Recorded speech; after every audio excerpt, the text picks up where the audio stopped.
Okay, so here's a brief rundown of the domain as we have it so far. So we have a domain controller. The domain is ccdc.localnet. That's server 2022. We also have a certificate authority, which remains offline. That just holds the certificate revocation list and the private keys for for the certificate authority over here. This is the one that actually issues the certificates for the whole domain.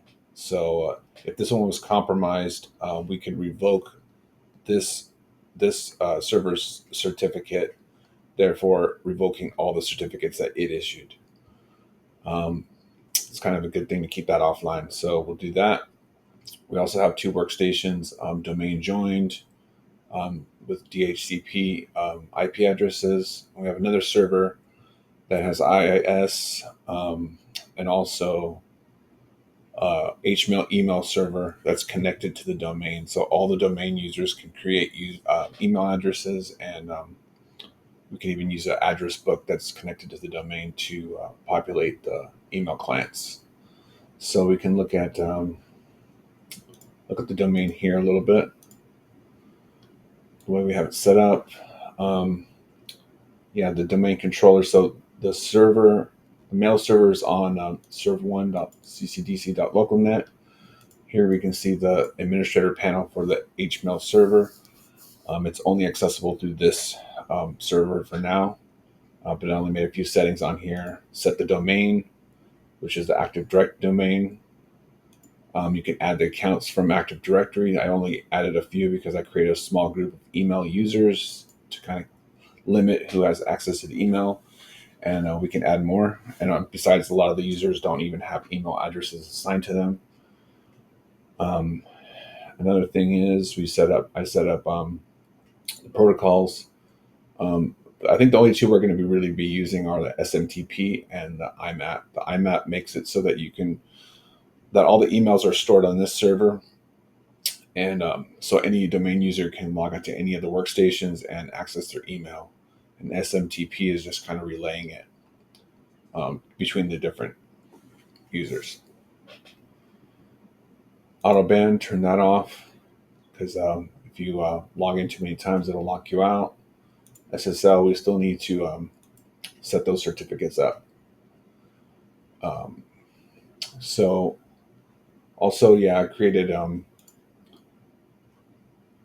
domain policies regarding the email. Created a group of workstations in a workstation organizational unit, and those computers, workstation 1 and 2, are configured to automatically install. Well, any computer in that group will automatically have Thunderbird installed. I haven't really figured out how to configure it automatically, but it's pretty simple to set up once it's actually connected to the domain. So the way to do that would be to some computer configuration policies, software settings, software installation. You create an SMB share that hosts the MSI file that you want to have accessible to all the domain computers. Make sure that that the group of users, in this case it's called email users, has access to that share. So when they log on, it'll automatically download and install that Thunderbird software. So there's a lot of group policy we can do with that to kind of secure that and determine who's going to have access to the email service. So there's that, and also created DNS records for all these. That's kind of how the whole mail server works.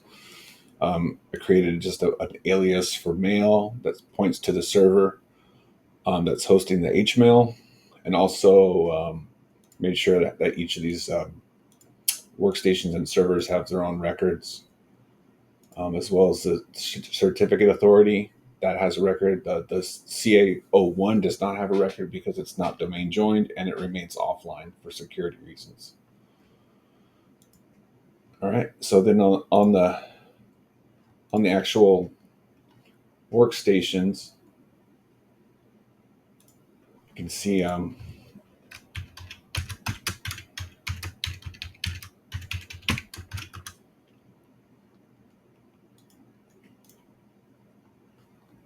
that Thunderbird is already installed. And I already configured this one, but we can kind of see how it works. So right now, this one, I don't think it has a. Does it have You can make this so that it has like a address book through Active Directory too, and I did it on one of these, but there's probably a better way to do it. I kind of just use the administrator account to get those get a LDAP directory listing, but I think we can probably control it a little better and use a lesser privileged user to get that list. If not, give each of these users the permission to do that, and kind of limit which which parts of the directory they can list out, because we don't really need them to have access to the whole directory. So yeah, all you have to, these are all direct domain users. So all this authentication for this is the same password that's used to log into the server, into the workstation. It's just Active Directory account, so we can use that to limit where the users can go, what they can do, who they can email, groups, and all that stuff, to kind of make it more secure. And then we can look here real quick to the certificate authority, and this is where we get our certificates from. So this is a MMC console, and it has just the different plugins for using certificates. So you can see here it's a certificate authority, so it actually issues the certificates out, and you can get a list of those. These are the different certificates that were issued. Domain computer, domain controller, so it's giving out all the certificates for the different machines. It's not set up right now to automatically give out certificates, which is something we should set up. And then enterprise PKI, that just kind of shows you the health of your PKI, making sure that all your certificates are current. So we're looking good there. And this thing just froze up. So that's going to be it. All right, bye.